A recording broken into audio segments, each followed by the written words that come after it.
Ao limpar o carro do meu marido, encontrei um tubo de lubrificante debaixo do banco. Não disse uma palavra.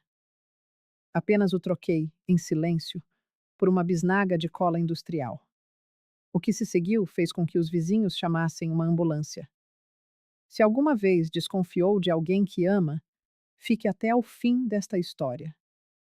O que eu descobri foi muito pior do que uma traição vulgar, e o que fiz foi ainda mais inesperado. Mas, para entender o que me levou a esse ponto, preciso de voltar ao início. Chamo-me Marli. Tenho 62 anos, 40 deles casada com o mesmo homem. Sim, ouviu bem. 4 décadas ao lado de Roberto, a construir uma vida, a criar o nosso filho, Daniel, e a erguer o meu negócio de padarias. Eu julgava conhecer Roberto melhor do que a mim mesma. Julgava que depois de tanto tempo já não haveria surpresas entre nós. Como eu estava enganada. A nossa casa fica no Jardim Botânico, em São Paulo. Um bairro tranquilo, arborizado, daqueles onde todos se conhecem. Sabe aquelas ruas onde as pessoas cuidam dos jardins com esmero e cumprimentam os vizinhos todas as manhãs? Era o nosso refúgio de paz, conquistado após anos de trabalho árduo. Eu, com as minhas 3 padarias, ele, com a sua pequena empresa de consultoria. A rotina era um porto seguro, simples e confortável. Eu acordava às 4 da manhã para supervisionar a primeira fornada. Sim, mesmo depois de tantos anos, fazia questão de estar presente, de sentir o cheiro da farinha fresca, de ver os pães a crescer no calor do forno. Roberto levantava-se mais tarde, trabalhava a partir de casa ou saía para reuniões. Jantávamos juntos quase todas as noites, víamos as nossas séries e passávamos os fins de semana com o Daniel e a Carolina, a nossa nora. Carolina. Hoje, só de pensar nesse nome, o meu estômago revira. Mas naquela época, há 6 meses, eu ainda a considerava da família. Estava casada com o Daniel há 3 anos. Uma moça bonita, eloquente, que eu acolhera de braços abertos. Ensinei-lhe os segredos das minhas receitas de bolo, aquelas que só se partilham com quem amamos. Convidava-a para os almoços de domingo. Conversávamos sobre tudo. À superfície, tudo parecia perfeito. As primeiras fissuras nessa fachada de perfeição surgiram de forma subtil. Tão subtil que, a princípio, nem as notei. Eram pequenos detalhes. Roberto a chegar mais tarde, com um cheiro diferente. Não era perfume de mulher. Ainda não. Era apenas diferente. Um odor que misturava cansaço e talvez culpa, mas na altura eu não soube identificar. Jantei com um cliente, amor, dizia ele, depositando um beijo rápido na minha testa antes de subir para o banho. Foi uma reunião longa, complicada. E eu acreditava. Por que não haveria de acreditar? Em 40 anos, ele nunca me dera motivos para duvidar. Roberto não era o tipo de homem que arrancava segundos olhares na rua. Era um homem comum, trabalhador, dedicado à família. Ou, pelo menos, era essa a imagem que eu tinha. As reuniões longas tornaram-se mais frequentes. 2 vezes por semana, depois 3. Sempre com a mesma desculpa, o mesmo beijo apressado e aquele cheiro estranho que me incomodava de uma forma primitiva, instintiva. Comecei a prestar mais atenção, não de forma consciente, mas como um zumbido no fundo da mente. Notei que ele cuidava mais da aparência. Passou a usar uma loção pós-barba mais cara. Inscreveu-se no ginásio, algo que não fazia há anos. Preciso de cuidar da saúde, Marli, justificava, a admirar-se ao espelho. Já não sou nenhum rapaz. E era verdade. Aos 65 anos, pela primeira vez em décadas, parecia preocupado com a idade. Comprou roupas novas, trocou o relógio antigo por um modelo desportivo. Mudanças pequenas que, isoladas, nada significavam. Mas juntas começavam a desenhar um padrão inquietante. Foi numa terça-feira que o meu mundo começou a ruir. Lembro-me perfeitamente, porque era o 25º aniversário da minha primeira padaria. Passei o dia em festa com os funcionários, a distribuir bolo, a tirar fotos. Voltei para casa pelas 6, cansada mas feliz, a sonhar com um jantar de celebração com o Roberto. A casa estava vazia, ou quase. Encontrei um bilhete na cozinha. Reunião importante em Campinas. Volto tarde. Beijo. R. Campinas.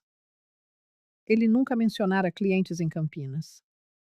Peguei no telemóvel para lhe ligar, mas algo me deteve. Uma sensação estranha no ar. Fui até o nosso quarto. A cama estava feita. Roberto nunca fazia a cama. Abri o seu armário. As roupas estavam arrumadas de forma diferente, meticulosa. Tinha se preparado com esmero para aquela reunião. E foi então que o vi. O telemóvel dele, esquecido sobre a cômoda. Roberto, que não ia à esquina sem o aparelho, tinha-o deixado para trás. O meu coração desatou a martelar no peito. Peguei no telefone. Sem senha. Outro sinal da confiança cega que existia entre nós. Abri o WhatsApp. Nada. Mas quando acedi aos e-mails, ali estava.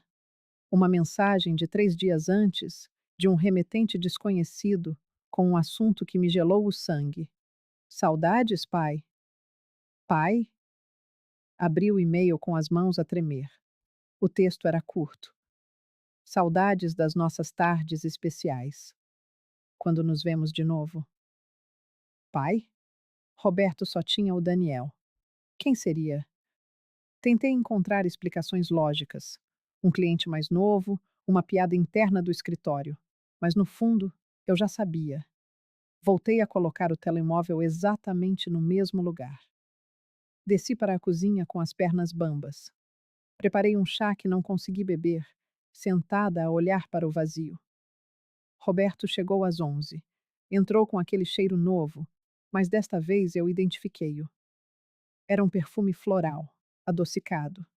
Um perfume que eu conhecia. Como foi a reunião? Perguntei, a voz surpreendentemente firme. Ele hesitou. Uma fração de segundo, mas eu vi. Boa, produtiva. Estou exausto. Esqueceste-te do telemóvel, disse eu, apontando para a escada. Outra hesitação. Ah, foi? Nem reparei. Mentira. 40 anos de convivência não mentem. Enquanto ele tomava banho, as peças do quebra-cabeças encaixavam-se na minha mente a uma velocidade vertiginosa. Campinas, o e-mail, o perfume, a academia. A imagem que se formava era nauseante, mas eu precisava de provas. Nos dias seguintes, tornei-me uma investigadora discreta e metódica. Continuei a ser a Marli de sempre, mas por dentro, montava o meu processo. Verifiquei os extratos bancários. Encontrei despesas em restaurantes caros, uma joalharia, um hotel em Campinas, precisamente no dia da tal reunião. Num bolso de umas calças, encontrei um recibo amarfanhado. Restaurante Bistrot Provence. Data e hora da reunião. R$ 487. Vinho caro, 2 pratos principais. Uma reunião de negócios?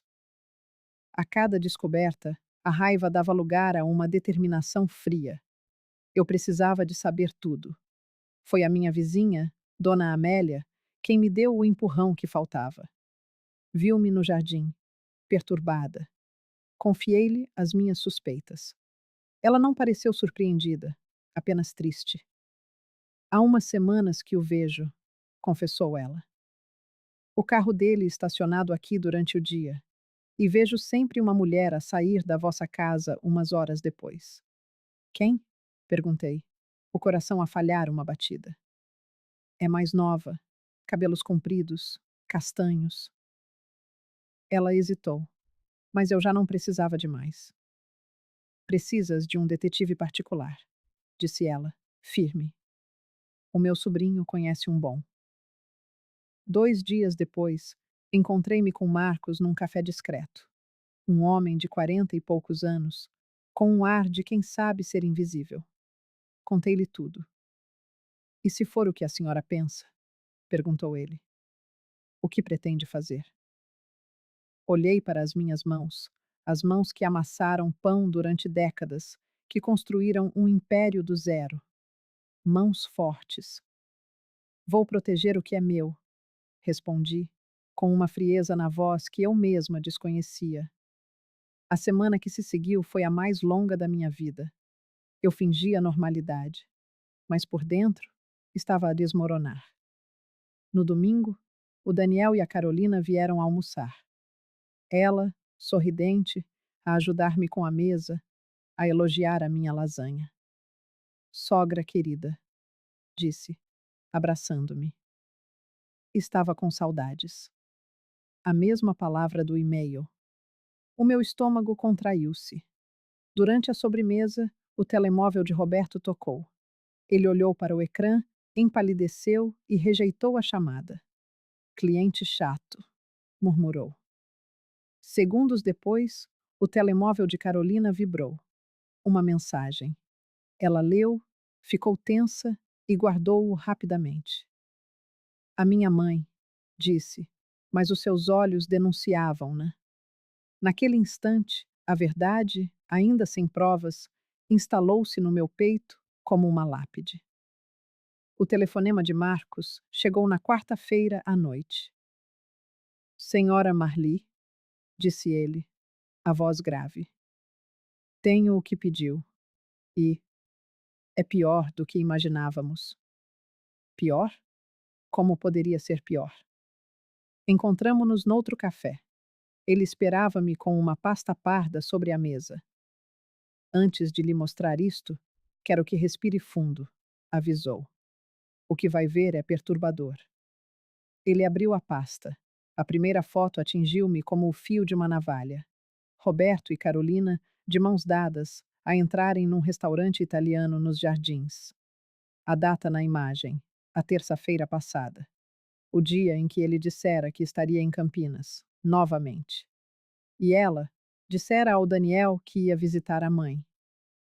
Continue, pedi, a voz a sair-me como um arranhão na garganta.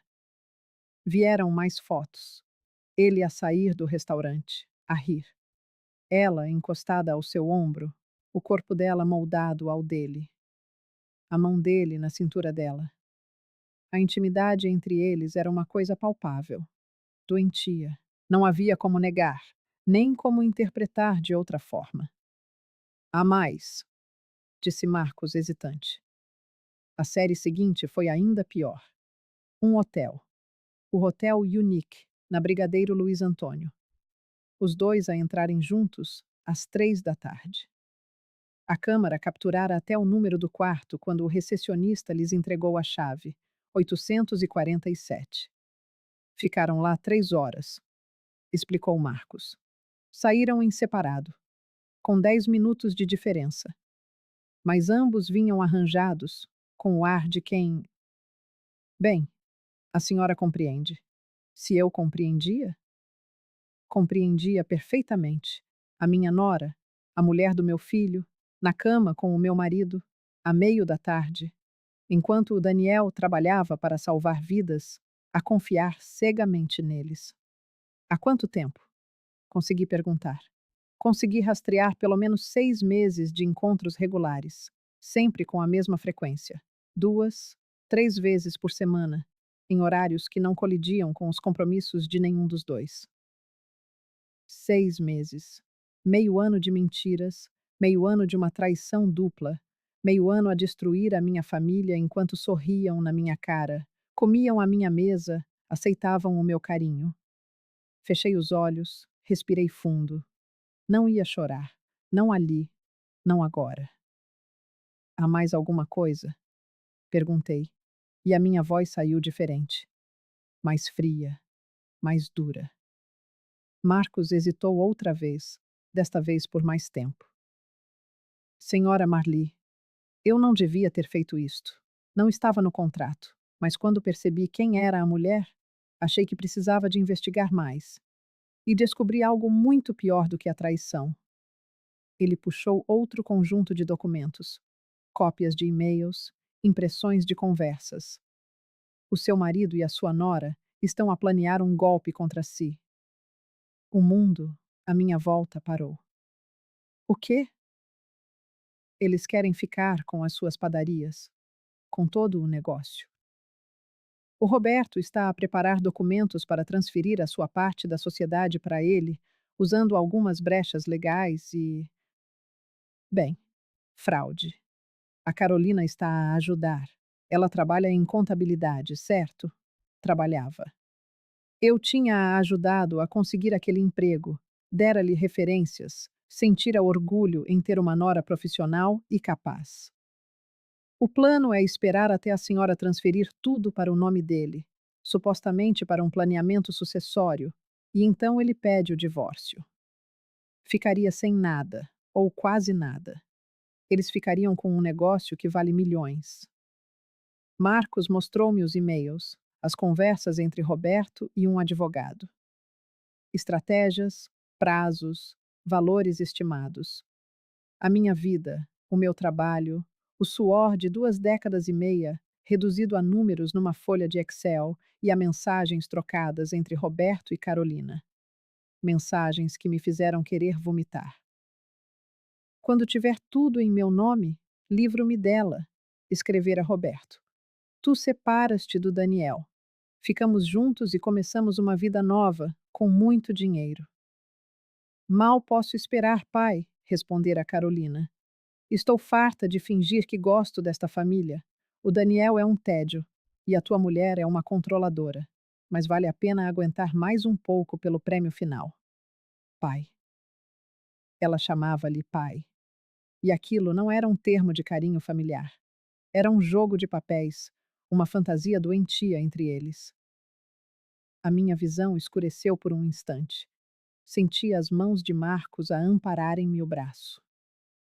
Senhora Marli, respire devagar. Respirei uma, duas, 3 vezes. Quando abri os olhos novamente, algo dentro de mim tinha mudado. A dor ainda lá estava, sim. A traição queimava como ácido, mas por baixo dela, algo mais surgira. Algo frio e afiado como uma lâmina de gelo. Raiva. Pura, destilada, cristalina raiva. Quanto tempo tenho? Perguntei. Como assim? Quanto tempo até eles executarem este plano?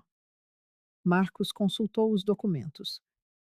Pelo que vi nas mensagens, estão à espera que a senhora assine uns papéis. O Roberto vai propor-lhe isso em breve.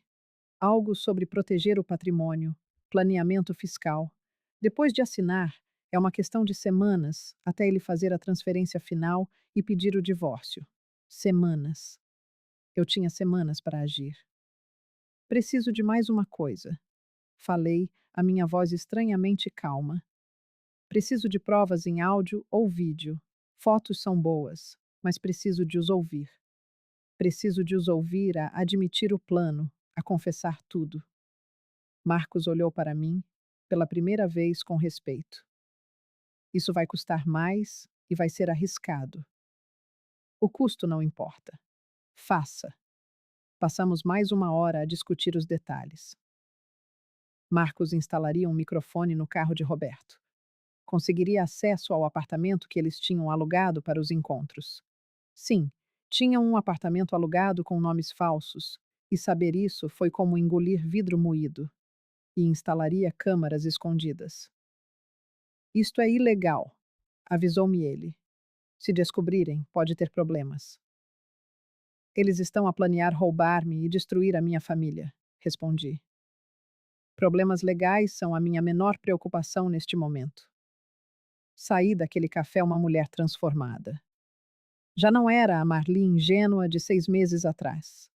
Já não era a esposa dedicada que acreditava em contos de fadas. Era uma mulher que fora traída da forma mais cruel possível e que não ia aceitar a sua derrota sem lutar.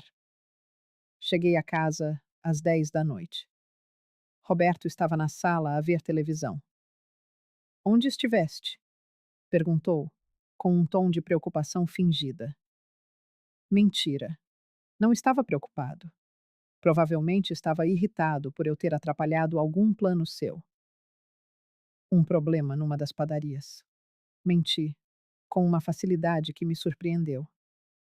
Tive de ficar até tarde a resolver. Ah, disse ele, a atenção já de volta ao ecrã. Nem sequer se levantou para me cumprimentar. Subi para o nosso quarto. Tomei um banho longo, escaldante, como se a água pudesse limpar a sensação de nojo que me cobria a pele. Depois, fiquei em frente ao espelho, a encarar o meu reflexo. 62 anos. Rugas em redor dos olhos, mãos calejadas de trabalho, cabelos grisalhos que nunca quis pintar, porque achava que envelhecer com dignidade era belo. 40 anos de casamento. 25 anos de negócio. Um filho maravilhoso. Uma vida que eu julgava sólida, verdadeira.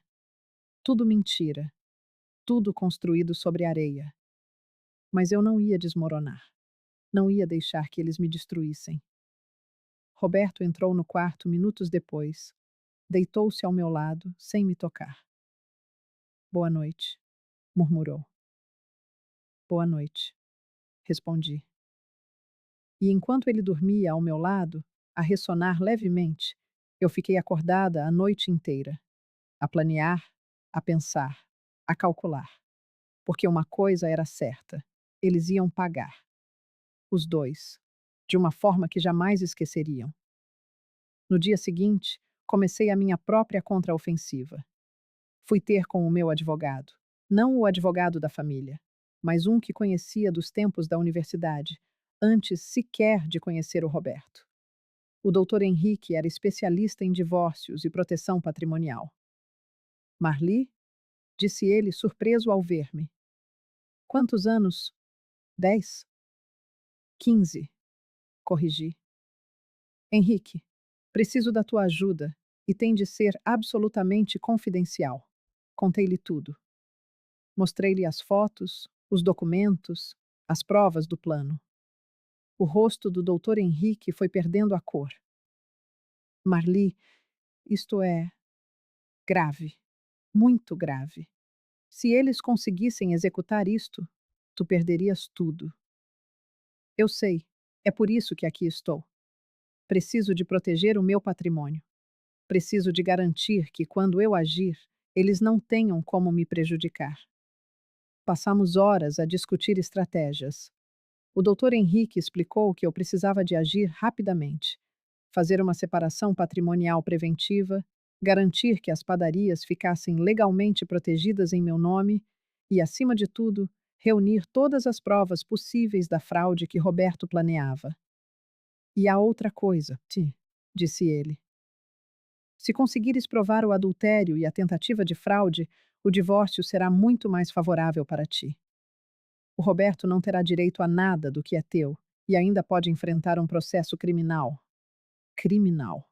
A palavra pairou no ar entre nós. De quanto tempo preciso para organizar tudo? Perguntei. 2 semanas.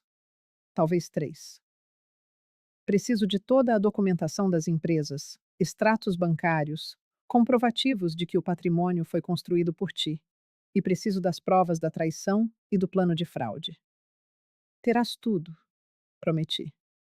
Os dias que se seguiram foram uma loucura silenciosa. De dia, eu era a Marli de sempre, a trabalhar nas padarias, a conversar com os funcionários, a sorrir para os clientes. À noite, transformava-me. Revirava documentos, fazia cópias, organizava provas, separava o que era meu daquilo que era nosso. Falava com o doutor Henrique, recebia atualizações de Marcos e continuava a fingir. Continuei a ser a esposa dedicada, a jantar com o Roberto, a conversar sobre trivialidades. Até fiz sexo com ele uma vez nessa semana. Ele procurou-me numa noite, e eu não recusei para não levantar suspeitas. Mas foi a coisa mais difícil que alguma vez fiz. Sentir as mãos dele em mim, sabendo onde tinham andado. Sentir os lábios dele, sabendo que outros lábios tinham beijado. Tomei 3 banhos depois e chorei pela primeira vez desde que descobrira tudo. Chorei em silêncio, no duche, deixando a água quente esconder as minhas lágrimas. Mas no dia seguinte estava de pé novamente, firme, determinada. Foi numa sexta-feira que Marcos me ligou. Tenho tudo, disse ele, a voz tensa. Tenho tudo gravado. Áudio e vídeo. Eles a conversarem sobre o plano, sobre como vão roubar o seu dinheiro, sobre como se vão livrar de si e do Daniel. Mande tudo para o meu e-mail encriptado, instruí. E faça 3 cópias de segurança. Guarde-as em lugares diferentes. Já está feito. Nessa noite, depois de Roberto adormecer, desci ao meu escritório e assisti aos vídeos. Vê-los juntos na cama daquele apartamento maldito já seria doloroso o suficiente. Mas ouvir as conversas, isso foi devastador. Ela é tão idiota, ria-se Carolina, deitada, nua, nos braços de Roberto. Acredita em tudo o que eu digo. No outro dia, disse-lhe que ela era como uma segunda mãe para mim. Deu-me vontade de vomitar. O Daniel também, respondia Roberto, a passar-lhe a mão pelo cabelo. Pobre coitado. A trabalhar que nem um condenado, enquanto a mulher está aqui comigo. Mas é melhor assim. Ele nunca vai desconfiar. E quando tivermos tudo? Quando as padarias forem nossas? Aí livramo-nos dos dois. Tu pedes o divórcio, eu peço o divórcio. E começamos a nossa vida a sério. Sem ter de fingir, sem ter de aturar aquela velha controladora ou aquele bombeirinho chato. Velha controladora. Era assim que ele me via. Depois de 40 anos a construir uma vida juntos, depois de criar o nosso filho, depois de eu trabalhar como uma condenada para que ele pudesse ter a sua pequena empresa de consultoria. Velha controladora. Fechei o portátil. As minhas mãos tremiam, não de tristeza, mas de raiva. Uma raiva tão intensa que era quase física, a queimar-me nas veias. Eles queriam o meu dinheiro? Queriam o meu negócio? Queriam destruir-me e seguir em frente felizes? Não, não iam. De maneira nenhuma. E foi nessa noite que o plano se formou na minha cabeça. Um plano cruel, público, humilhante. Um plano que faria justiça não apenas no tribunal, mas no tribunal da opinião pública. Um plano que garantiria que Roberto e Carolina pagassem não apenas legalmente, mas socialmente. Porque eu não queria apenas reaver o meu dinheiro. Eu queria que eles sofressem. Queria que fossem expostos. Queria que toda a gente soubesse o tipo de pessoas que eles eram. No sábado, enquanto Roberto estava no duche, fui até ao carro dele. A desculpa era simples.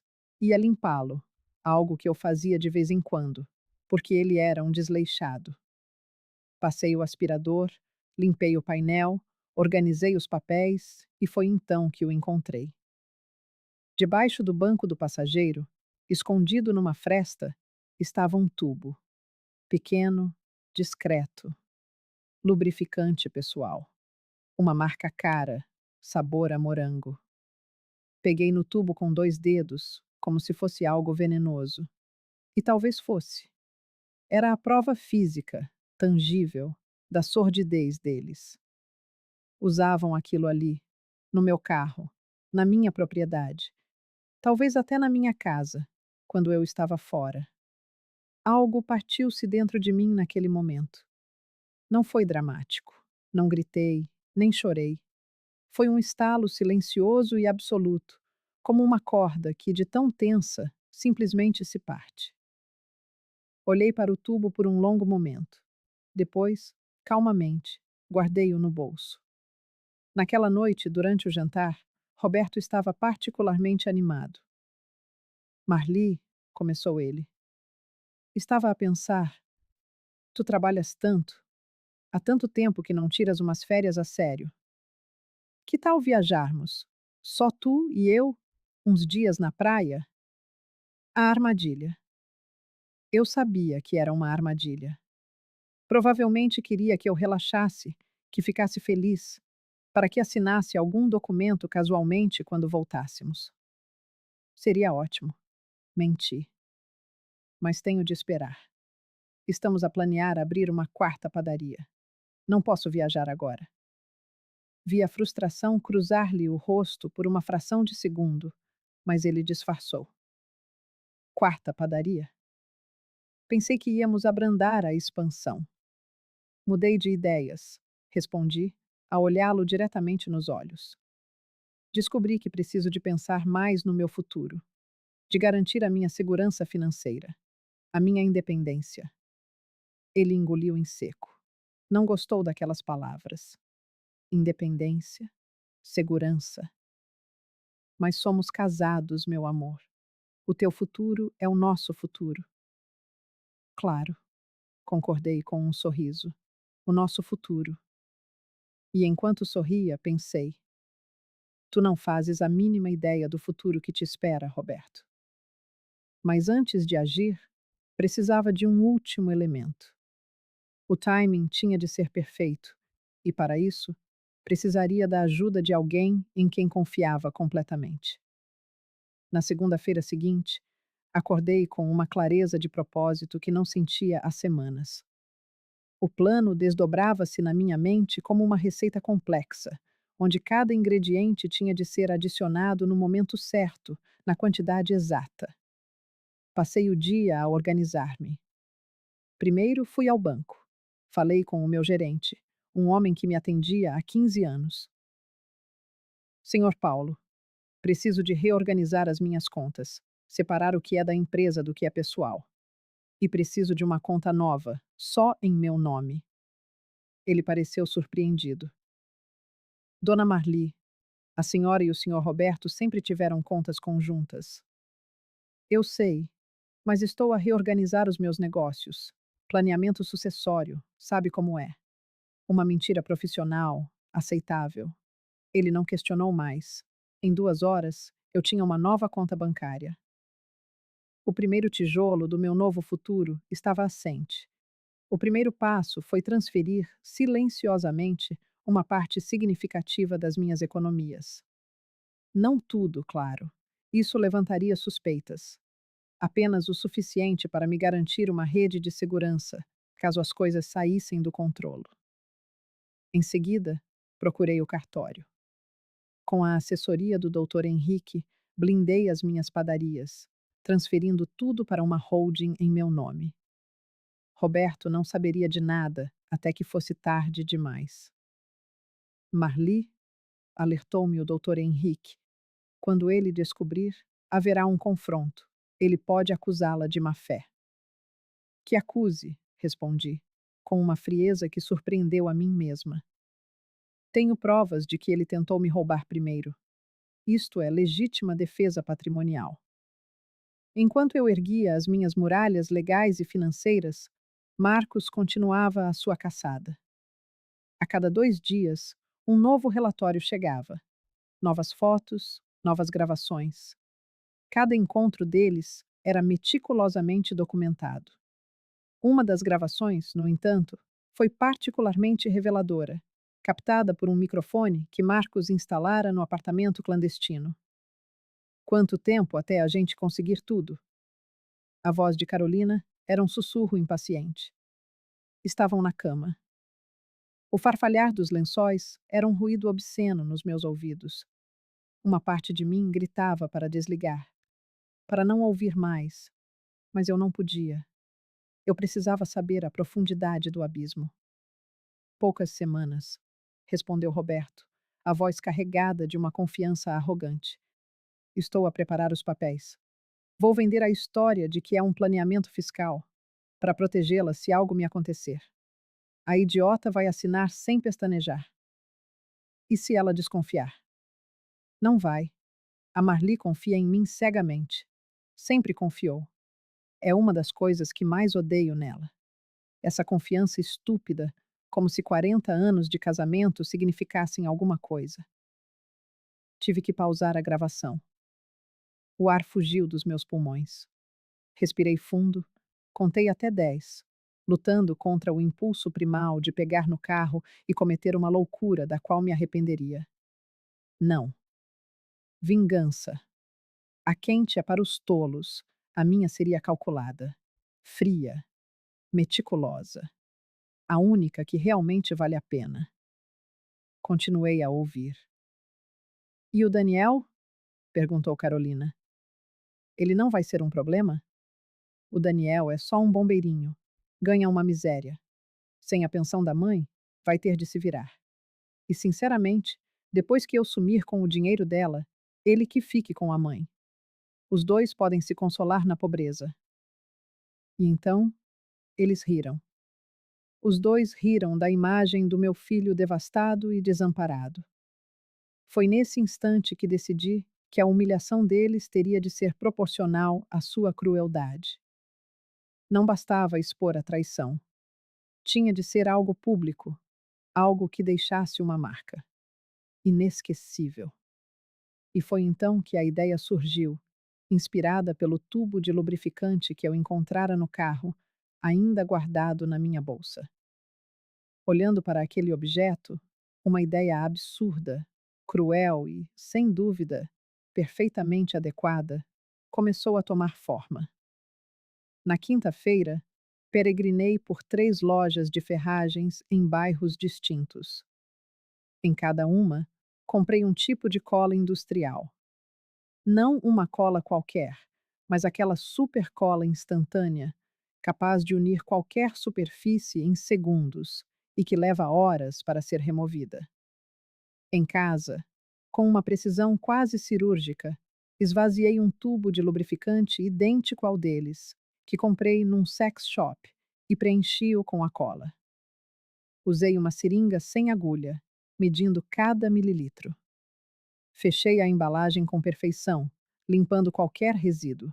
Era indistinguível do original. Você enlouqueceu?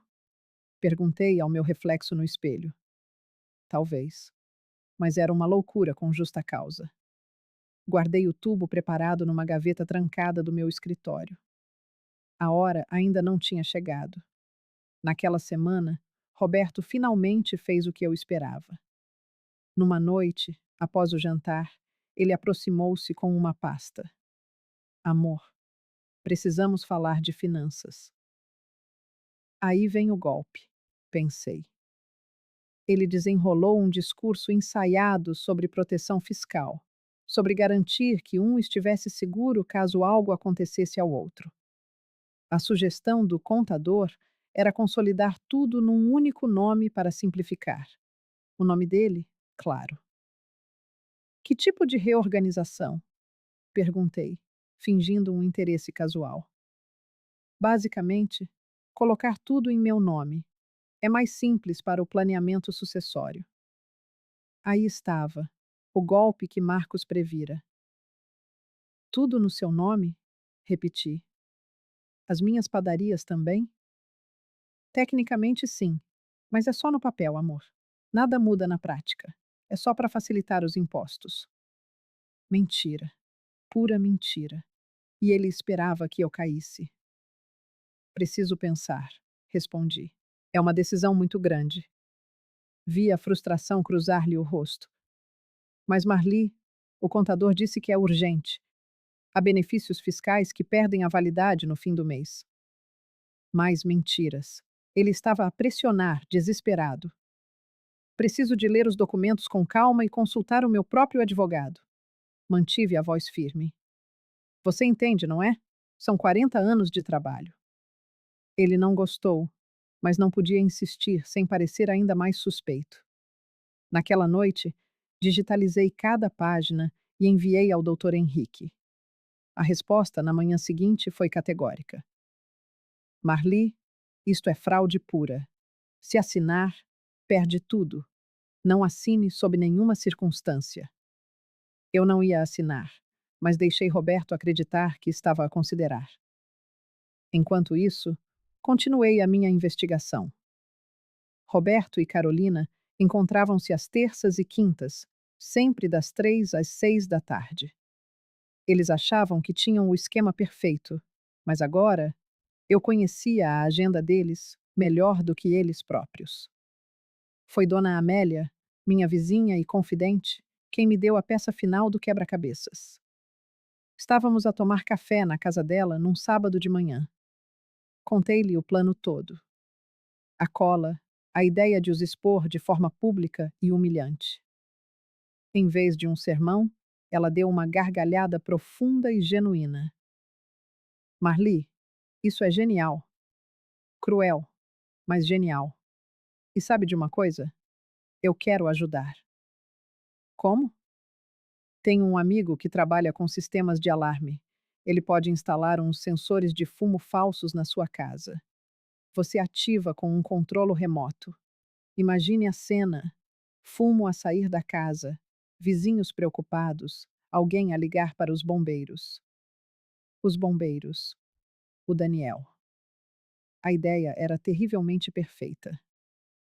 Dona Amélia, a senhora é diabólica. Querida, quando se tem mais de 70 anos, a gente aprende que, às vezes, o diabo tem razão. Nos dias seguintes, o amigo de Dona Amélia instalou discretamente os pequenos emissores de fumo teatral na minha casa. Testei o sistema. Funcionou perfeitamente. Escolhi uma quinta-feira, 23 de novembro, uma data que eu jamais esqueceria. Anunciei a Roberto e a Daniel uma viagem de negócios a Curitiba. Quer que eu vá consigo, mãe? Ofereceu Daniel, sempre atencioso. Não precisa, querido. É trabalho chato. Aproveite para ficar com a Carolina. Cada palavra era uma faca no meu próprio peito. Para Roberto, a mesma história. Vi o brilho da oportunidade nos seus olhos. 2 dias de liberdade. Boa viagem, amor, disse ele, beijando-me a testa com os seus lábios falsos. Na quinta de manhã, saí com uma mala, como se fosse para o aeroporto. Mas o meu destino era a casa de Dona Amélia. De lá, com uma pequena câmara apontada para a minha casa, tínhamos uma visão privilegiada. Às 2h30, Roberto chegou. 20 minutos depois, Carolina saiu de um Uber e correu para dentro. É agora? Perguntou Dona Amélia, tensa. Não, vamos esperar. Esperamos 1 hora. Às 3h45, liguei para o Daniel. Mãe, já chegou a Curitiba? Filho, disse eu, a voz cheia de uma urgência fingida. Acho que deixei o fogão ligado. Você pode ir lá ver para mim? Claro, mãe. Saio já do quartel. Desliguei. Olhei para Dona Amélia. Fase 1 completa. Fase 2? Ela perguntou. Peguei no pequeno controlo remoto. Apertei o botão. O fumo branco e denso começou a sair pelas janelas. Em minutos parecia que a casa estava a arder. Dona Amélia fez a chamada para os bombeiros. Os vizinhos saíram à rua em pânico. Sentei-me e esperei. O meu coração batia descontroladamente, mas as minhas mãos estavam firmes. Marli, sussurrou Dona Amélia. Você tem a certeza? Não há como voltar atrás. Eles destruíram a minha família e tentaram roubar-me. Não há como voltar atrás desde o momento em que decidiram fazer isso. Então, ouvimos as sirenes, e lá estava ele. Meu filho, Daniel, saltando do caminhão de bombeiros, antes mesmo de ele parar por completo, o seu rosto uma máscara de dever, pronto para salvar a casa onde cresceu de um incêndio que não existia. Fase 3, sussurrei. E assisti, com uma mistura de horror e satisfação sombria, enquanto meu filho arrombava a porta da minha casa. pronto para enfrentar o que quer que estivesse lá dentro. O que ele encontrou, no entanto, mudaria tudo, para sempre. Da janela de Dona Amélia, era como assistir a um filme em tempo real. Daniel e a sua equipa entraram a correr. Os segundos pareciam horas. Então, mesmo à distância, ouvimos um grito. Um grito de dor pura, traição pura, horror puro. Era a voz de Daniel. Logo depois, a movimentação frenética dos outros bombeiros, as vozes confusas, alguns risos nervosos e abafados. E então, eles saíram. Não andando, mas em duas macas, cobertos por lençóis que pouco escondiam a situação grotesca. A cola industrial fizera o seu trabalho. Roberto e Carolina estavam literalmente grudados um no outro, nus, sendo carregados para fora da minha casa na frente de toda a vizinhança, de toda a corporação de bombeiros. E à frente de tudo, pálido como um fantasma, estava o meu filho. Meu Deus! Sussurrou Dona Amélia. Você realmente fez isso? Fiz. E não me arrependi. Vi Daniel afastar-se, em estado de choque. A ambulância partiu, as suas sirenes agora soando como uma gargalhada macabra. Os vizinhos cochichavam, boquiabertos. Dona Amélia olhou para mim.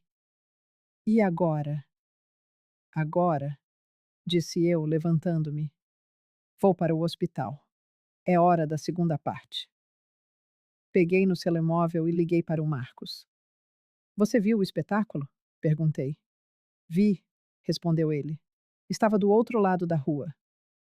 Consegui capturar tudo em vídeo, inclusive a reação devastada de Daniel. Marli, ele está completamente destruído. Eu sei, mas era inevitável. Ele merece conhecer a verdade. As gravações estão prontas. Posso enviá-las para o seu advogado? Envie. E Marcos, obrigado por tudo. De nada. Espero nunca ter de investigar meu próprio cônjuge assim. Desliguei o telefone, respirei fundo e saí da casa de Dona Amélia.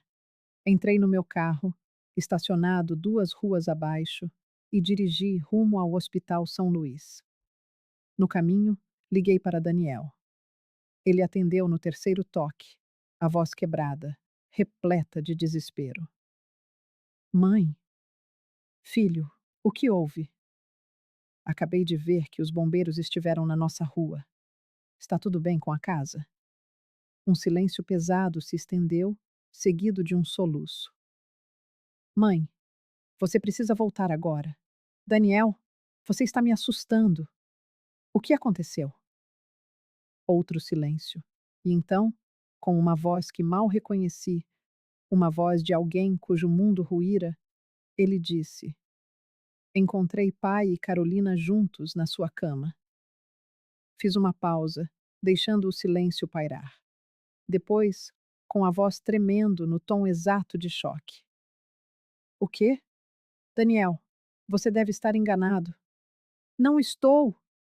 Ele gritou e começou a chorar de verdade. Meu filho forte, que enfrentava incêndios e salvava vidas, soluçava como uma criança. Eles estavam grudados, mãe. Literalmente grudados. Usaram algo. Não sei. Mas estavam lá, nus, na sua cama. Estou voltando, disse com firmeza. Onde você está? No quartel. Precisei sair. Não consigo pensar direito. Vou para aí. Fique aí, filho. Eu cuido de você. Mas não fui para o quartel ainda. Fui para o hospital primeiro. O Hospital São Luís era moderno e particular, onde eu tinha convênio para meus funcionários. Entrei com a confiança de quem pertencia ao lugar. Boa tarde. Meu marido, Roberto Silva, foi trazido após um acidente doméstico. A recepcionista verificou o sistema. Sim, ele está no pronto-socorro, leito 12. Mas há alguém com ele? Sua nora, imagino. É uma situação delicada. Eu sei, respondi secamente. Por isso estou aqui. Subi para o pronto-socorro. Os corredores cheiravam a desinfetante e ansiedade, com pacientes em macas e enfermeiras em movimento constante. Encontrei o leito 12, cercado por uma cortina. De dentro, ouvia-se uma enfermeira explicando algo, Roberto gemendo de dor, e Carolina fazendo perguntas nervosas, com aquela voz que eu aprendera a detestar. Respirei fundo, ajeitei a bolsa e abri a cortina. A cena era quase grotesca. Roberto e Carolina em macas separadas, nus sob lençóis hospitalares, com manchas vermelhas onde a pele fora arrancada na separação. Uma médica jovem examinava Roberto. Ela se virou. Você deve ser a esposa, senhora Silva. Sim. O que aconteceu? Mantive a voz neutra, curiosa. A médica olhou para eles e para mim, sabendo o que se passava. Seu marido e esta moça sofreram um acidente. Ficaram grudados por uma substância química. Conseguimos separá-los, mas houve lesões.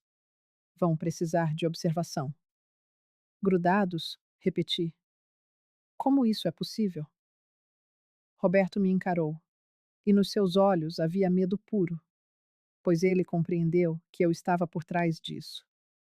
Marli, ele começou. Não, cortei. Não fale comigo agora. Voltei-me para Carolina, que chorava, não de arrependimento, mas de vergonha.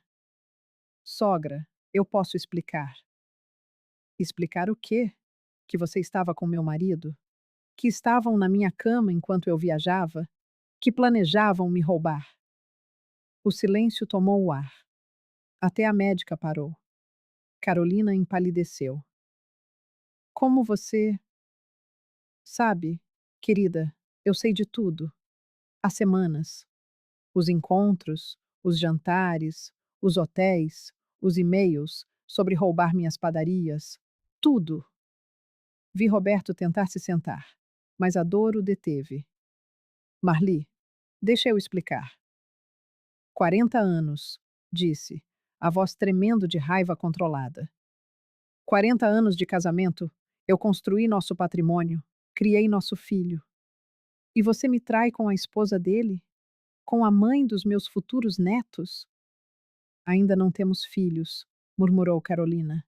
Ainda melhor, gritei, e todos no pronto-socorro ouviram. Ainda melhor que você não tenha engravidado do meu filho. A médica interveio.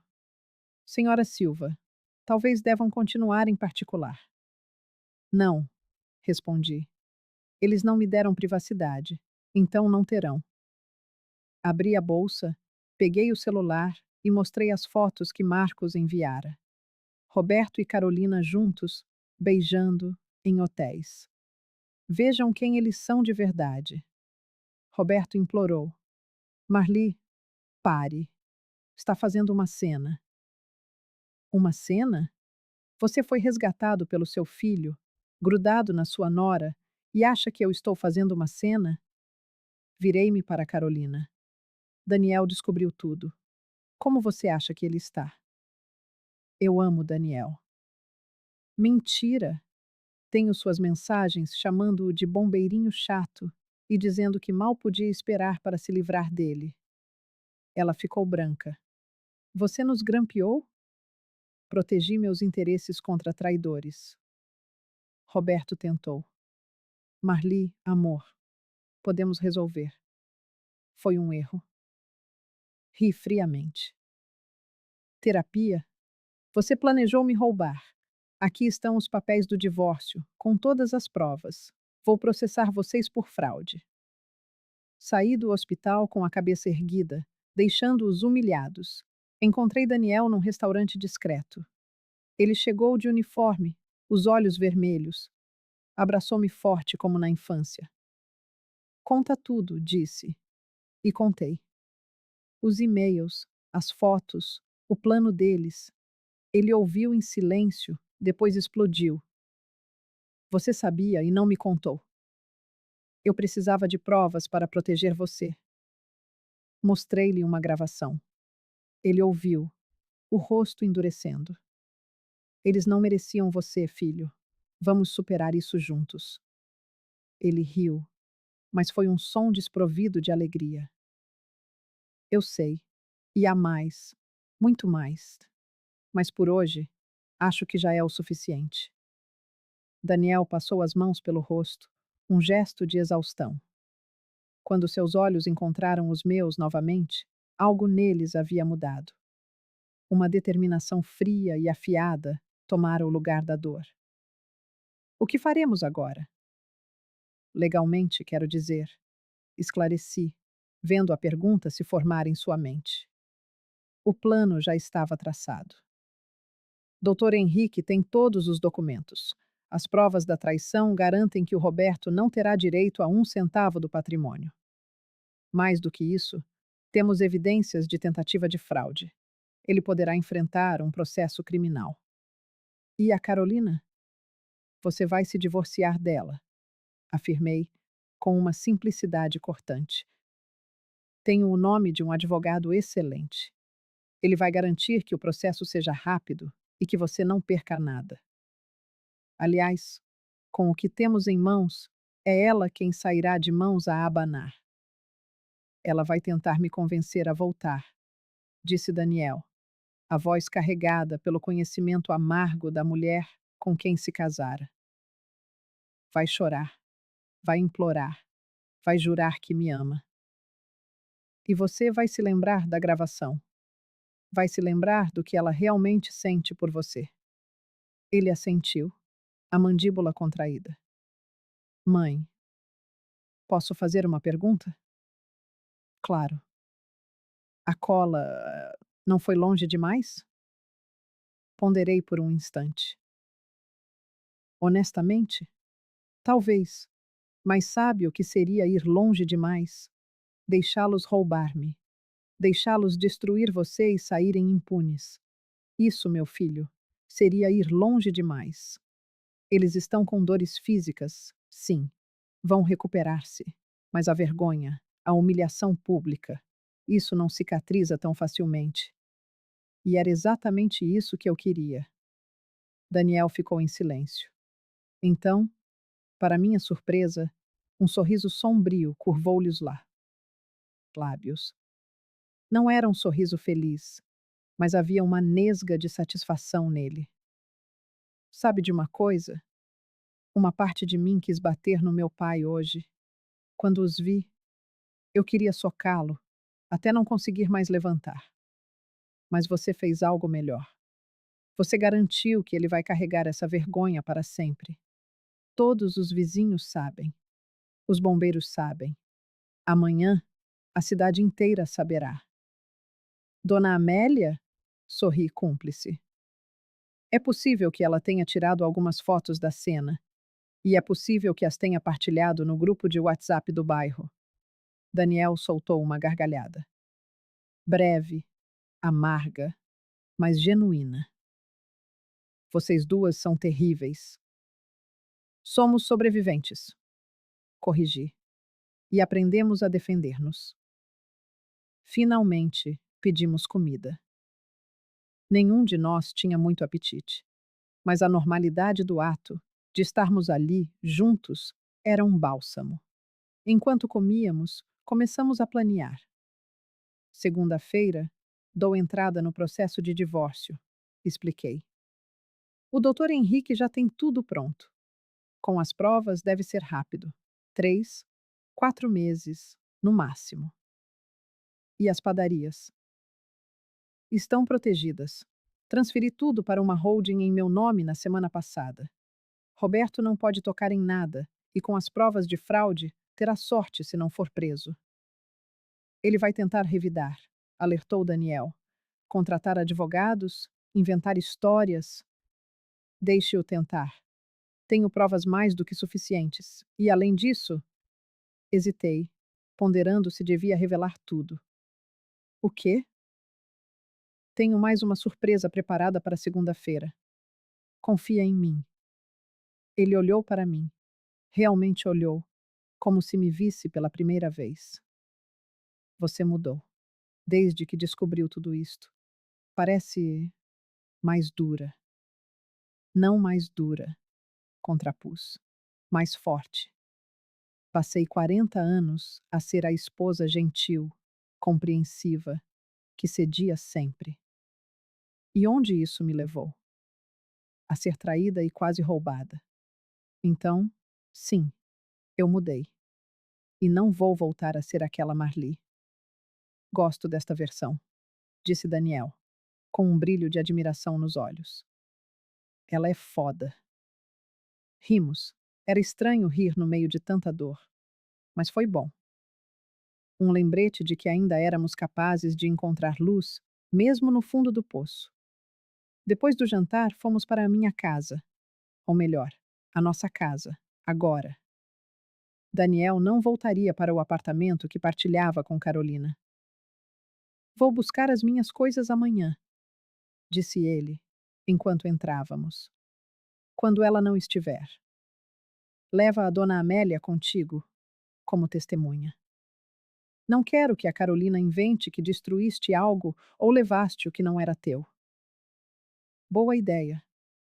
A casa estava como eu a deixara.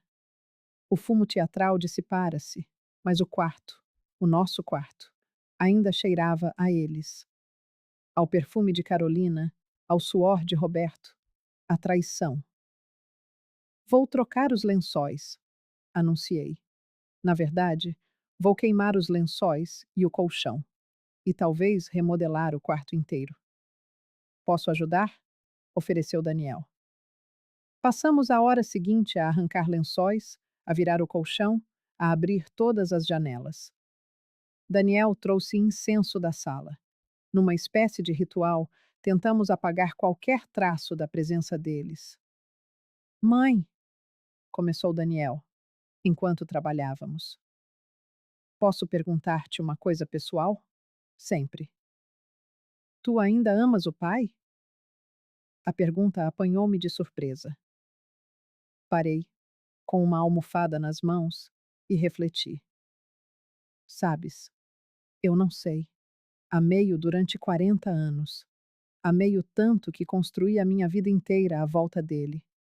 Mas agora, o que sinto é luto. Luto pela pessoa que eu achava que ele era. Porque essa pessoa, na verdade, nunca existiu. O verdadeiro Roberto é aquele homem egoísta e cruel que conspirou para me roubar. E a esse homem. Não. A esse homem eu não amo. Daniel assentiu, processando as minhas palavras. É como eu me sinto em relação a Carolina. Como se a mulher com quem me casei tivesse morrido. E esta pessoa que está no lugar dela, eu não a conheço. Exatamente. Terminamos de arrumar o quarto. O ar estava diferente. Ainda doía estar ali, mas estava limpo. Um recomeço. Vou dormir no quarto de hóspedes, disse Daniel. Amanhã organizamos as minhas coisas. Filho. Chamei-o antes que ele subisse as escadas. Obrigada. Por entenderes. Por me apoiares. Sei que agi de forma extrema, mas fiz o que era preciso para nos proteger. Ele voltou e abraçou-me com força. Mãe, tu és a pessoa mais forte que eu conheço. Estarei sempre do teu lado. Naquela noite, deitada na cama recém-feita, o sono não veio. A minha mente corria, projetando os processos, as batalhas legais, as conversas difíceis. Pensava na minha vingança, na humilhação pública deles. Uma pequena parte de mim sentia-se culpada pela crueldade, mas a maior parte sentia-se satisfeita, justificada, forte. Eles tentaram destruir-me e eu virei o jogo. No sábado, acordei cedo, um hábito antigo. Fui para a cozinha, fiz café e comecei a amassar pão. O contato com a massa acalmava-me, era meditativo. Daniel desceu às 7, atraído pelo cheiro. Fizeste pão de queijo? Fiz. E broa de milho e uns croissants. Preciso de manter as mãos ocupadas. Comemos juntos, num silêncio confortável. Então, o meu telemóvel tocou. Número desconhecido. Atendi. Marli, era a voz de Roberto. Soava terrível. Um som rouco, desesperado. Precisamos de conversar. Não temos nada para conversar. Por favor, só 5 minutos. Eu posso explicar. Explicar que estavas a foder a minha nora? Explicar que planeaste roubar-me? Não, Roberto. Não há explicação para isso. Foi um erro. Um momento de 6 meses não é um momento, Roberto. 6 meses de mentiras não é um erro. E o plano de fraude? Também foi um momento? Silêncio do outro lado. Como é que descobriste? Perguntou ele, por fim. Isso importa? O que importa é que eu descobri e documentei tudo. Marli, por favor. 40 anos de casamento. Que tu jogaste no lixo. Interrompi. Não vires isso contra mim. Tu fizeste as tuas escolhas. Agora, lida com as consequências. Tu magoaste-me de propósito. A cola. Tu merecias, disse com simplicidade fria.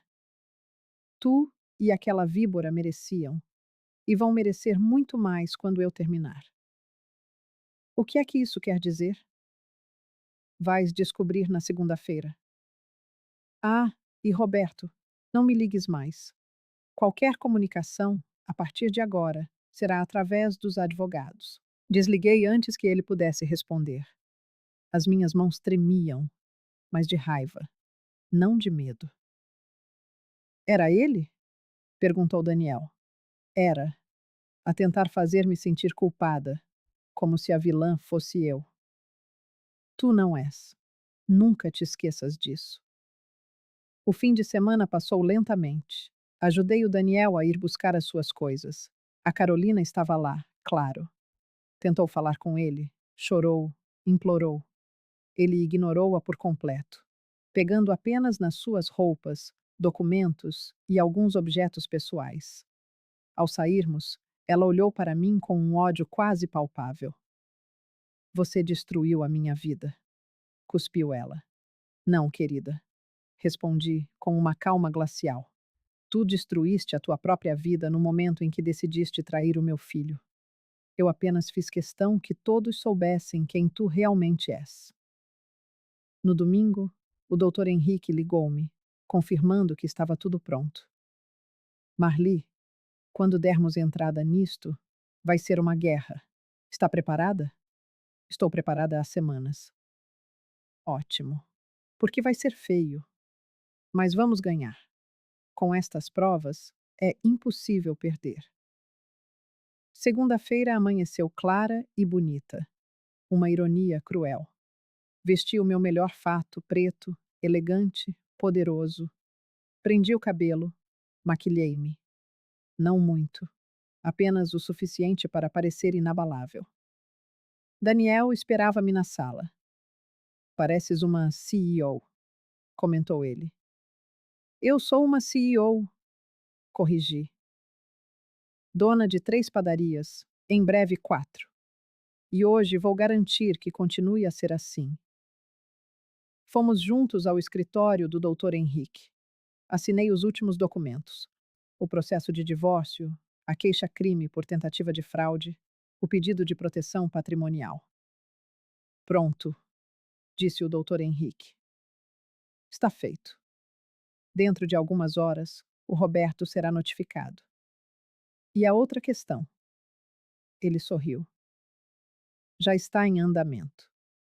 A outra questão era a minha carta na manga. Eu descobrira que Roberto tinha dívidas, muitas, escondidas de mim durante anos, empréstimos para manter uma fachada de sucesso, cartões de crédito no limite. Com o divórcio e a perda de acesso às minhas finanças, ele não teria como pagar. Os credores começariam a bater-lhe à porta. Em poucas semanas, Roberto Silva passaria de empresário respeitável a um homem falido. Cruel? Talvez. Mas era justiça, Saí do escritório de cabeça erguida, com Daniel ao meu lado. Juntos, iríamos reconstruir as nossas vidas. O meu telemóvel tocou. Era a dona Amélia. Marli, já viste o grupo do bairro?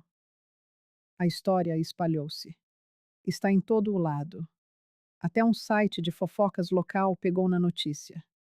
Empresário e nora apanhados em situação embaraçosa. É perfeito. Sorri. A humilhação pública estava completa. E era apenas o começo. A notificação chegou para Roberto numa terça-feira. Sei-o porque o Dr. Henrique me ligou assim que confirmou a entrega. Pelos relatos do oficial de justiça, ele não reagiu bem. Imaginei que não. O que eu não esperava era que ele aparecesse à minha porta naquela mesma noite. A campainha tocou enquanto eu preparava o jantar. Daniel estava no quartel. Fui atender. Quando abri a porta e o vi, algo em mim gelou. Ele tinha um aspecto deplorável.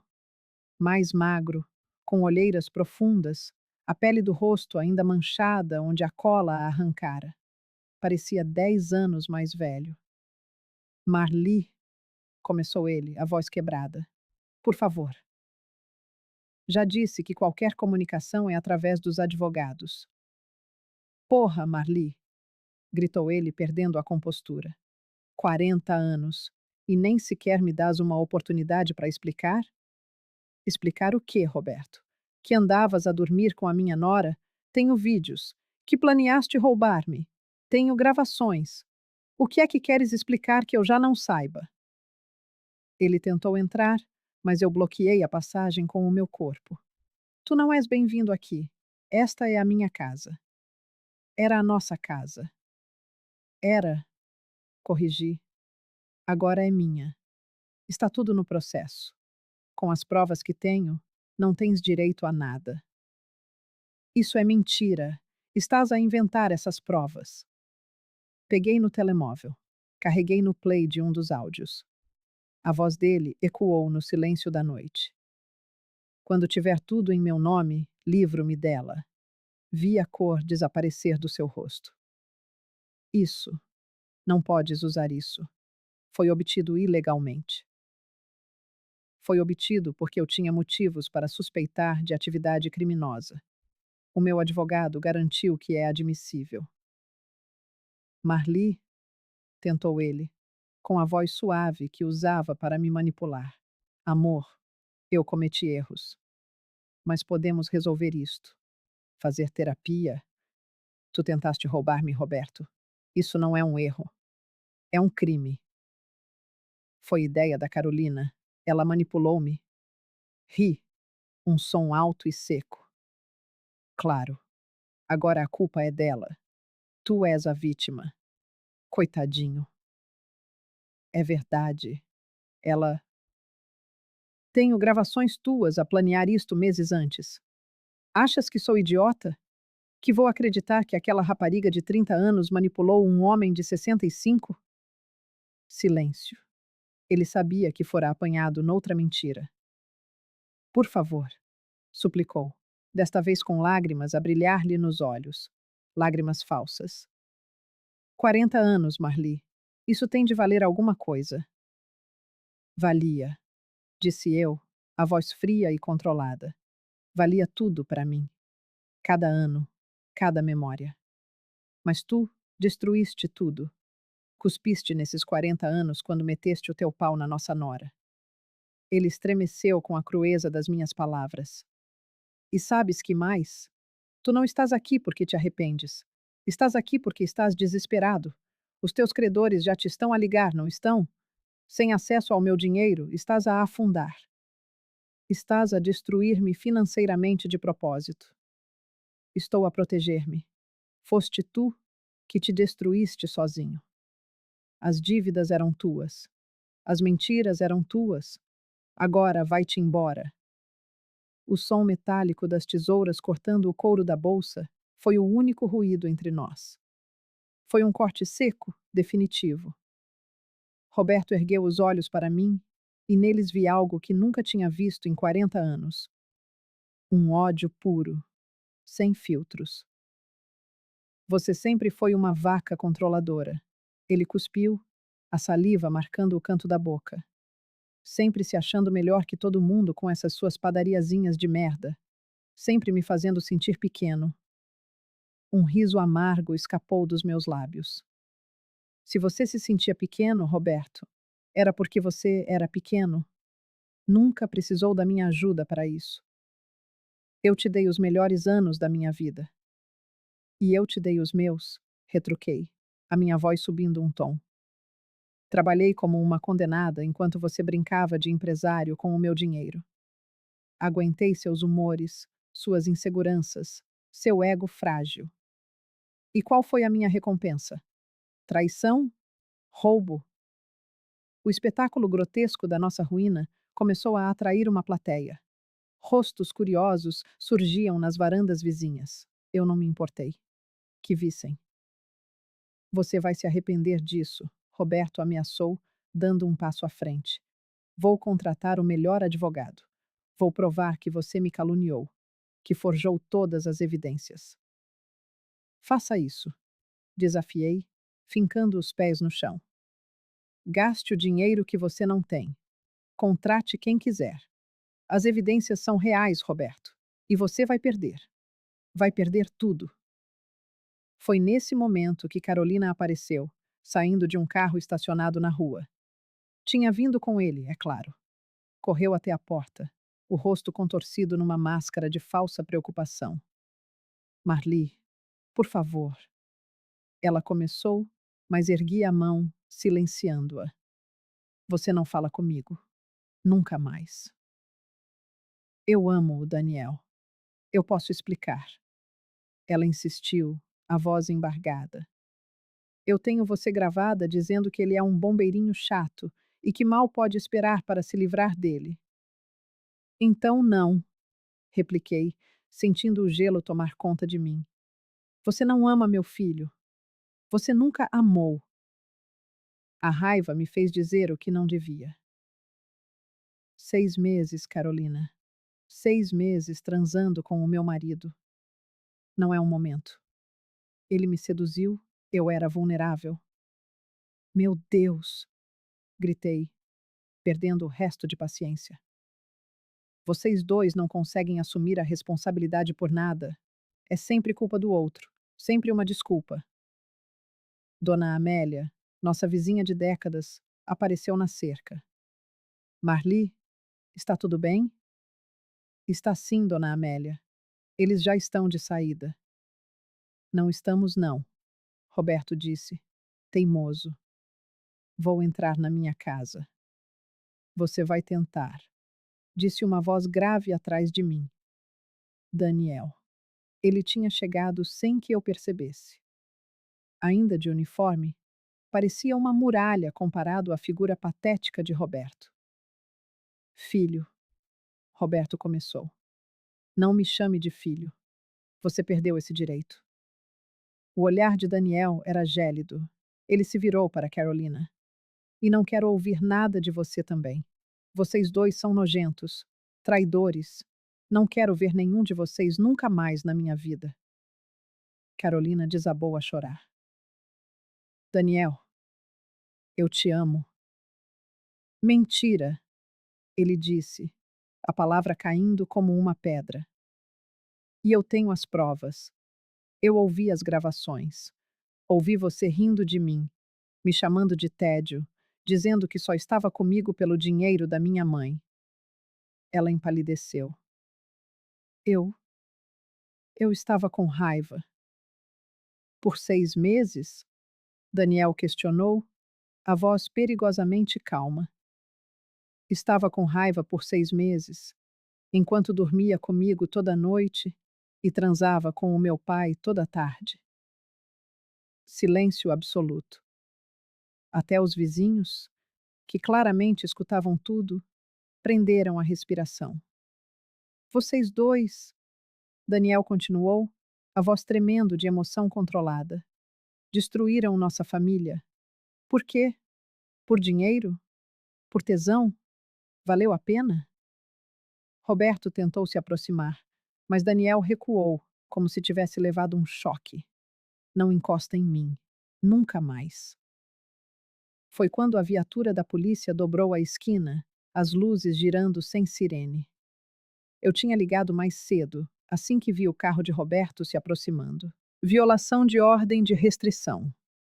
Dr. Henrique tinha conseguido uma naquela manhã. 2 policiais desceram e reconheceram Daniel imediatamente. Chefe Daniel, tudo bem por aqui? Esse homem, Daniel apontou para Roberto, sem desviar o olhar. Está violando uma ordem de restrição. Ele precisa sair. Os policiais olharam para Roberto com um desprezo mal disfarçado. A história já tinha se espalhado pelo bairro. Senhor Roberto Silva? Um deles perguntou. O senhor precisa nos acompanhar. Por quê? Esta é a minha casa. Não segundo esta ordem judicial. Se o senhor não vier por bem, teremos que usar algemas. Roberto olhou ao redor. Para mim, para Daniel, para a plateia de vizinhos, para Carolina, que soluçava descontroladamente. E foi ali, sob o sol da tarde, que eu finalmente o vi desmoronar. Vi o momento exato em que ele percebeu que tinha perdido, que não havia volta, que a vida como ele a conhecia tinha acabado. Tudo bem, ele murmurou. Eu vou. Mas antes de ir, ele me olhou uma última vez. Você é uma vadia amarga, Marli. Sempre foi. E você? Respondi com uma calma que não sentia. É um fracasso. Como marido, como pai e como homem. E agora, todo mundo sabe disso. Ele foi levado. Carolina tentou segui-lo, mas um policial a barrou. Senhora, sugiro que vá para casa. Esta propriedade não é mais acessível para a senhora. Ela me lançou um último olhar carregado de ódio antes de correr para o carro e sumir. Quando finalmente ficamos sozinhos, eu, Daniel e Dona Amélia, que nos observava da cerca, deixei o ar sair dos meus pulmões num longo suspiro. Acabou? Daniel perguntou, a voz cansada. Ainda não, respondi, mas estamos perto. Nos dias que se seguiram, o castelo de cartas de Roberto ruiu com uma velocidade impressionante. Com todas as provas que tínhamos, seu advogado barato o aconselhou a aceitar os termos do divórcio sem contestar. A queixa criminal, por tentativa de fraude, foi aceita. Socialmente, ele estava aniquilado. A história se espalhou por São Paulo, alimentando sites de fofoca e redes sociais. O meme Homem e Nora ficam colados durante a Fair viralizou.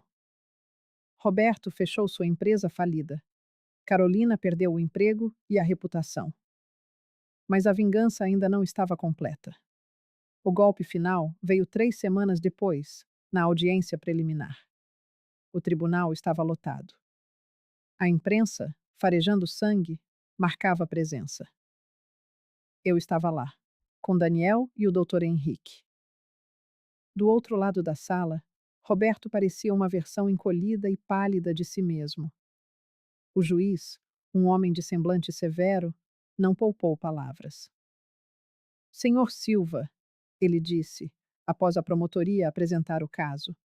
Em meus 30 anos de carreira, raramente vi um caso tão claro de premeditação maliciosa. O senhor não apenas traiu sua esposa, mas conspirou ativamente para roubar o patrimônio que ela construiu. Isso é criminoso e moralmente repugnante. Meritíssimo, meu cliente está arrependido, tentou o advogado. Seu cliente está arrependido de ter sido pego, o juiz o cortou. Há uma diferença. A martelada soou na sala. Acusação aceita. O caso vai a julgamento. Do lado de fora, os repórteres nos cercaram. É verdade que a senhora usou cola para expor a traição? Um deles gritou. Eu sorri.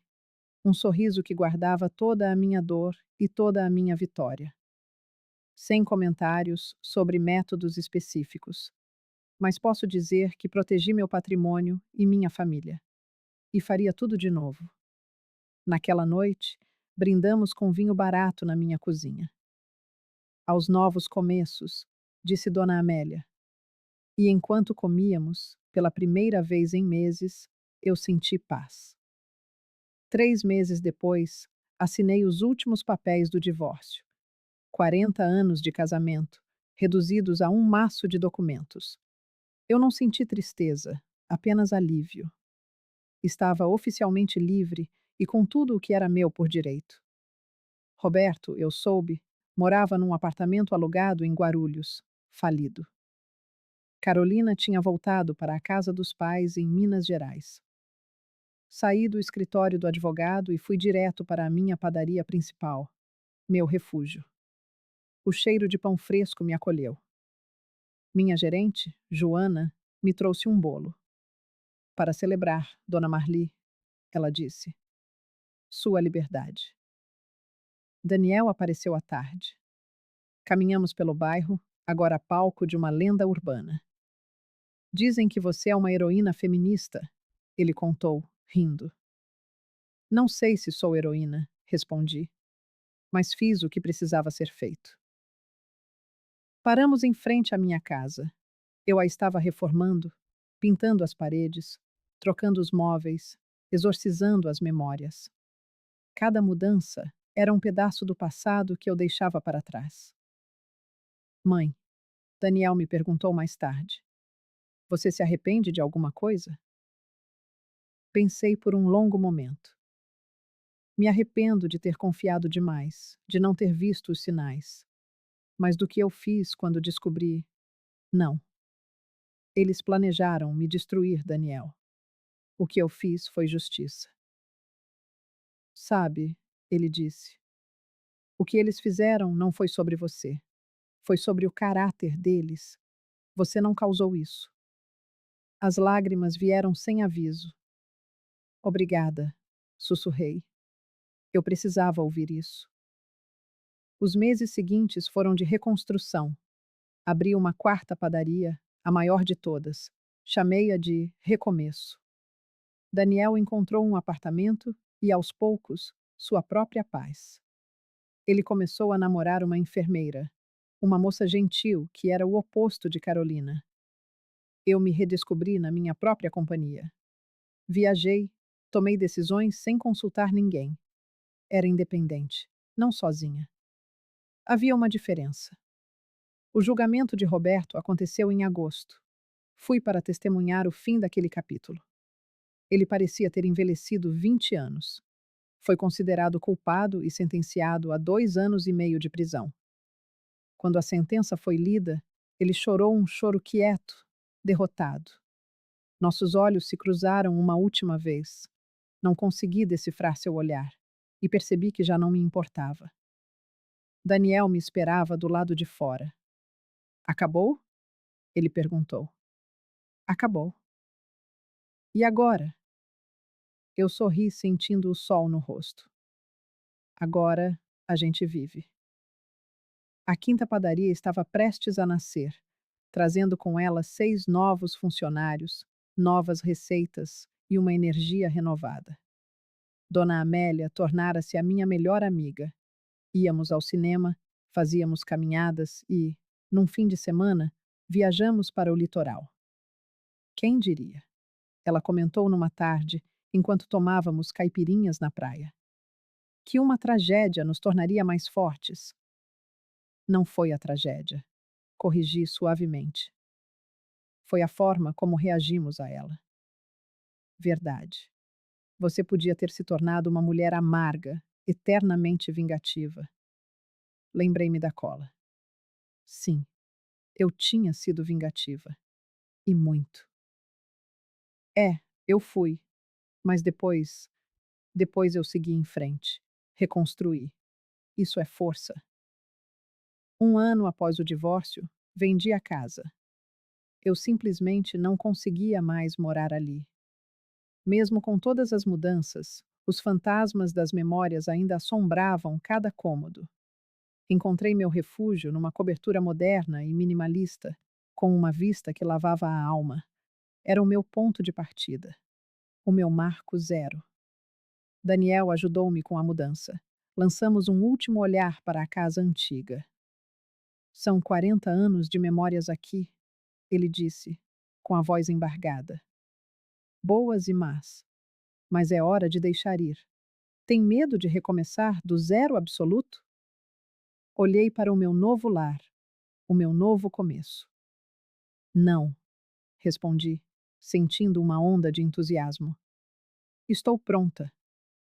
E eu estava. Transformei o apartamento no meu santuário. Pintei as paredes com cores vibrantes, espalhei arte moderna e enchi cada canto com plantas. O espaço pulsava vida, pulsava a minha vida. Matriculei-me em aulas de pintura, um desejo antigo que o tempo nunca permitira. Descobri que não tinha talento algum, mas me apaixonei pelo processo. Havia uma liberdade imensa na imperfeição. Fiz novas amizades, no prédio, nas aulas, na academia que passei a frequentar. Pessoas que me conheciam como Marli, apenas Marli. Não a esposa de alguém, não a mãe de alguém, apenas eu. 2 anos após o divórcio, recebi uma carta da prisão. Era de Roberto.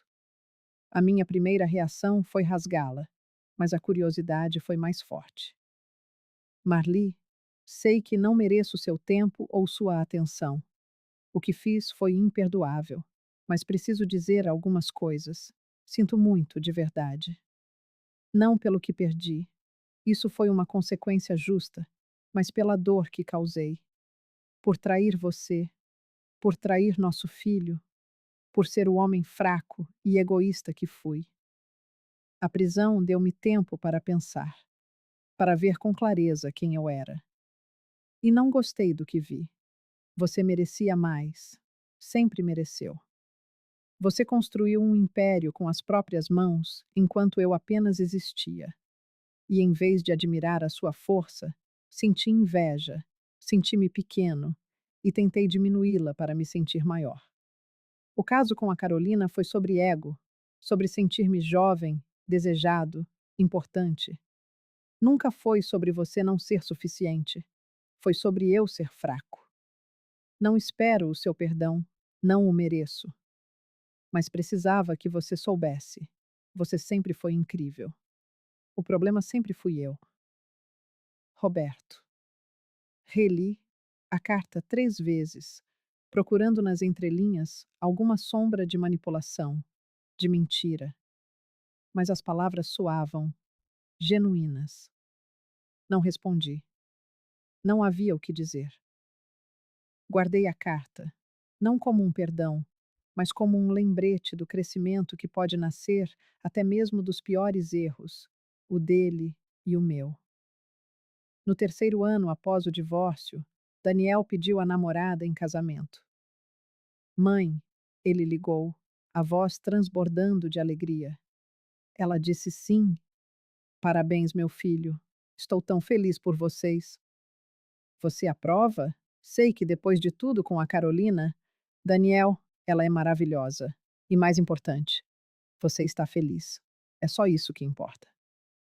O casamento foi lindo, pequeno e íntimo. E quando vi meu filho no altar, o rosto radiante de um amor verdadeiro, as lágrimas vieram. Chorei pelo que ele perdeu, sim, mas chorei ainda mais pelo que ele finalmente encontrou. Na recepção, Daniel ergueu a sua taça para um brinde. A minha mãe, disse ele, a mulher mais forte que conheço, que me ensinou que a dor não nos define, as nossas escolhas, sim, e que os recomeços são sempre possíveis. Amo-te, mãe. Todos brindaram, e eu senti, talvez pela primeira vez desde que tudo começara, uma paz completa. A vida seguia o seu curso, e 3 anos após o divórcio, eu inaugurava a sexta padaria. Sim, a sexta. Foi quando um homem entrou, alto, charmoso, mais ou menos da minha idade. Pediu um café e um pão de queijo. Primeira vez por aqui? Perguntei, atendendo pessoalmente, como gostava de fazer. Primeira, ouvi falar muito bem do lugar. E ele sorriu. Ouvi dizer maravilhas sobre a dona também. Ah, é? E o que ouviu? Que é uma mulher incrível, que construiu tudo isto sozinha. Uma inspiração. Corei. Não foi bem sozinha. Tive ajuda. Ainda assim, é impressionante. Conversamos. Ele era arquiteto, viúvo há 5 anos. Tinha 2 filhos adultos. Adorava arte, viagens e boa comida. Trocamos números de telefone. Não foi amor à primeira vista. Não foi o destino. Foi agradável, confortável, sem pressa. Meses depois, estávamos a namorar, de forma leve, sem pressão. Não quero casar-me de novo, avisei-o logo de início. Nem eu, ele riu. Mas podemos aproveitar a companhia um do outro? Podemos. E aproveitamos. Viagens, jantares, conversas longas, companheirismo. Não era uma paixão avassaladora. Era melhor. Era uma escolha consciente. Uma parceria entre iguais. 5 anos depois do divórcio, por vezes eu olhava para a minha vida e mal a reconhecia. 6 padarias prósperas. Um sucesso financeiro que jamais imaginei. Independência completa. Amizades profundas. Um filho feliz, casado e com um bebê a caminho. O meu primeiro neto. E um relacionamento saudável, sem dramas, baseado em respeito mútuo. E eu?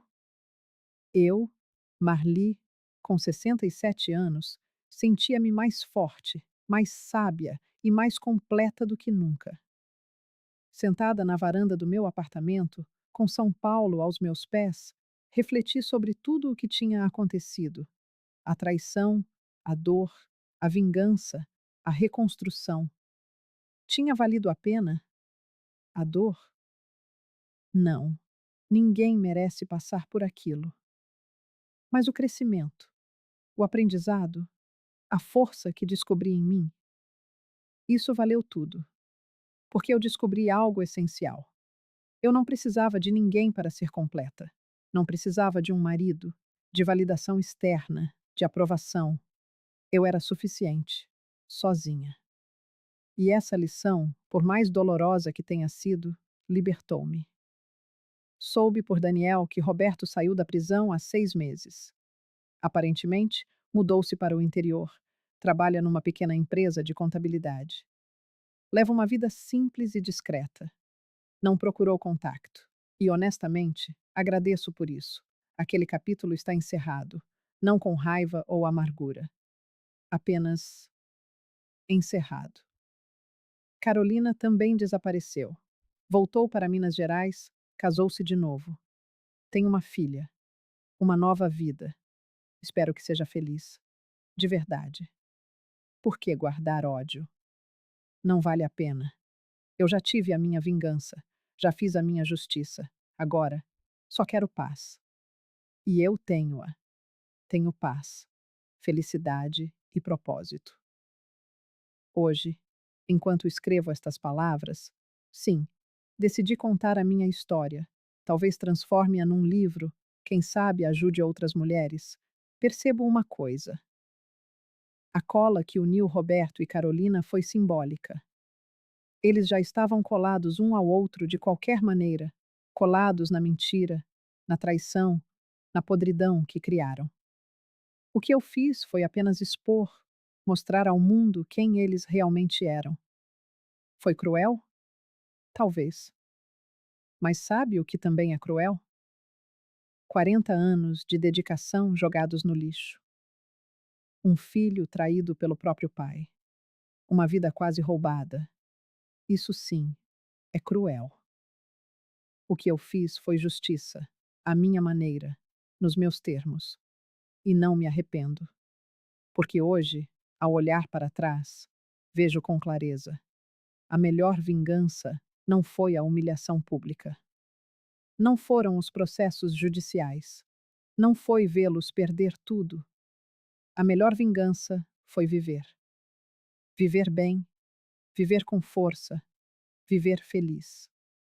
Reconstruir não apenas o que eu tinha, mas criar algo melhor. Ser não apenas uma sobrevivente, mas uma vitoriosa. Então, para você que me acompanhou até aqui, que ouviu a minha história, deixo esta lição. A traição dói. Dói como nenhuma outra coisa, mas não a define.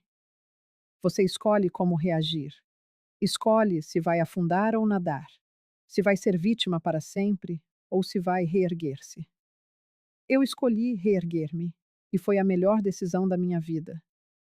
Se esta história a tocou, se você já passou por algo parecido ou conhece alguém que passou, partilhe-a, porque outras mulheres precisam saber. É possível recomeçar, é possível ser forte, é possível vencer. E lembre-se sempre: a melhor vingança é ser feliz. Marli Silva, empresária, mãe, sobrevivente, vitoriosa.